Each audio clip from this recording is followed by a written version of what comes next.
दो आइटम को आपस में तोड़ा जाता है। जब दो आइटम के बीच में जो एनर्जी, दो आइटम के बीच से जब दो आइटम को आपस में हम लोग तोड़ करके किसी भी एलिमेंट को, जब आप लोगों ने पढ़ा होगा केमिस्ट्री में, जब केमिकल बॉन्डिंग हम पढ़ा रहे थे उसमें आप लोगों ने पढ़ा होगा कि जब दो आइटम को आपस में तोड़ देते हैं तो तोड़ देने के बाद जब दो आइटम को तोड़ देते हैं और उससे जो एनर्जी प्राप्त होती है उसी को हम लोग क्या बोलते हैं, न्यूक्लियर एनर्जी के नाम से बोलते हैं। जब किसी भी एलिमेंट के आइटम को आपस में तोड़ दिया जाता है और उस दो आइटम के बीच में जो एनर्जी जो मिलती है उसी को क्या बोलते हैं, न्यूक्लियर एनर्जी बोलते हैं। उसका एग्जांपल है हाइड्रोजन बम, उसका एग्जांपल है एटम बम, उसका एग्जांपल से एटम बम का नाम सुनिए, एटम बम नहीं, अभी यूरेशिया ने यूक्रेन पे जो छोड़ा जी, नहीं, जो यूक्रेन के साथ जो लड़ाई चल रही है उसमें जो छोड़ने का प्रयास किया गया, बड़ा छोटा रहता है लेकिन मोटा रहता है, छोटा रहता है लेकिन मोटा रहता है।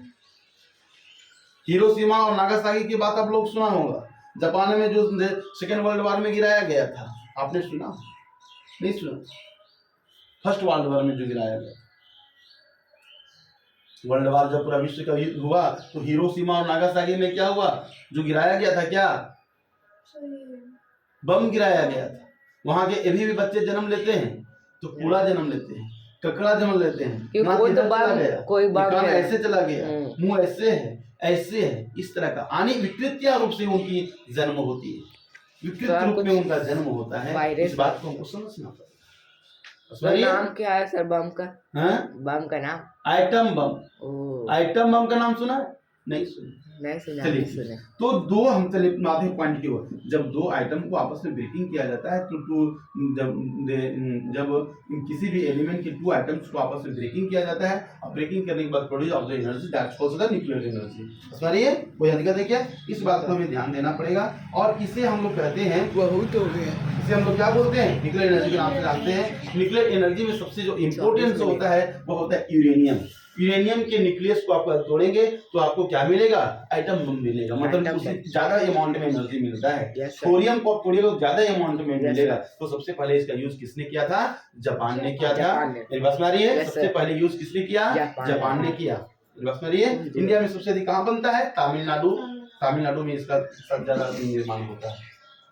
ठीक है, अब आते हैं कैरल एनर्जी। कैरल एनर्जी क्या है जानते हो? क्या पता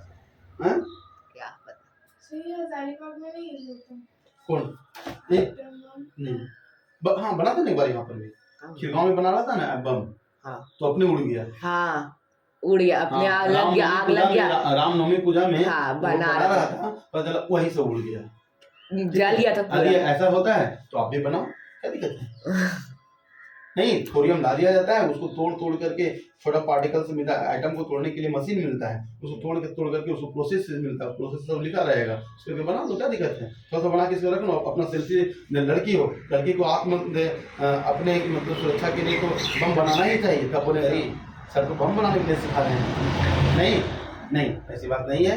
आत्म सुरक्षा के लिए हम लोग एक्सपेरिमेंट कर सकते हैं, एक चीज का एक्सपेरिमेंट करना साइंस में कोई प्रॉब्लम नहीं है, इस बात को हमें कोई प्रॉब्लम नहीं, आप लोग बना सकते हैं। यदि आप बोलिएगा बच्ची, यदि आप बोलिएगा तो हम एक्सपेरिमेंट वाला सामान है तो अमेज़न जोन से मंगवा लेते हैं, ठीक है, और थोरियम भी मंगवा लेते हैं और हम लोग यहाँ बना सकते हैं।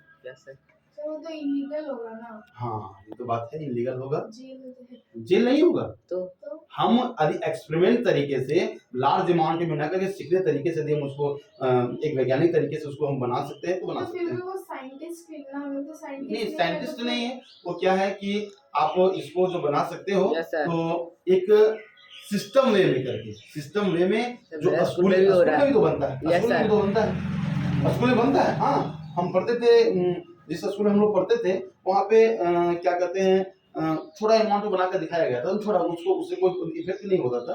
ऐसा नहीं कि उसको पढ़ते थे कुछ हो जाए, ऐसा नहीं है। उसको थोड़ा सा मार्केट में लेके थोड़ा सा करके उसको बना मेरा स्कूल मतलब कि एक्सपेरिमेंट तरीके से उसको हम लोग सीख सकते हैं।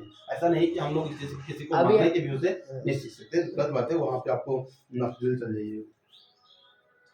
अब आता है टाइडल एनर्जी क्या होता है। तो टाइडल एनर्जी होता है बेटा, सबसे पहला ये होता है कि आपने देखा होगा कि डैम के पास डैम से जो इलेक्ट्रिसिटी तैयार किया जाता है यानी जल से, हाइड्रो इलेक्ट्रिसिटी इस कॉल्ड टाइडल एनर्जी। बात समझ आ रही है।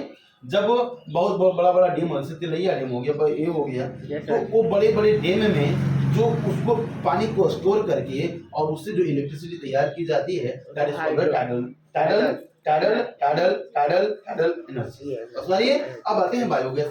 बायोगैस क्या होता है? बायोगैस क्या होता है भैया? जब बायोगैस होता है कि आप बहुत सारे गोबर्स को, बहुत सारे कंपोस्टिंग कंपोनेंट्स को एक जगह रख देते हैं, और रखने के बाद क्या होता है, ये आपस में घुल जाता है और इससे निकलती है मीथेन गैस। क्या निकलता है? CH4 निकलता है, मीथेन गैस निकलता है। और मीथेन गैस को by the conduct of the pipeline और to get of the good get energy, that called the biogas. समझ रही है। इससे हम क्या बोलते हैं? बायोगैस। वो components of the organism and any particles, ठीक है, उसको उसी को हम लोग क्या बोलते हैं? उसको हम लोग क्या बोलते हैं? बायोगैस। That is solve. समझ रही है।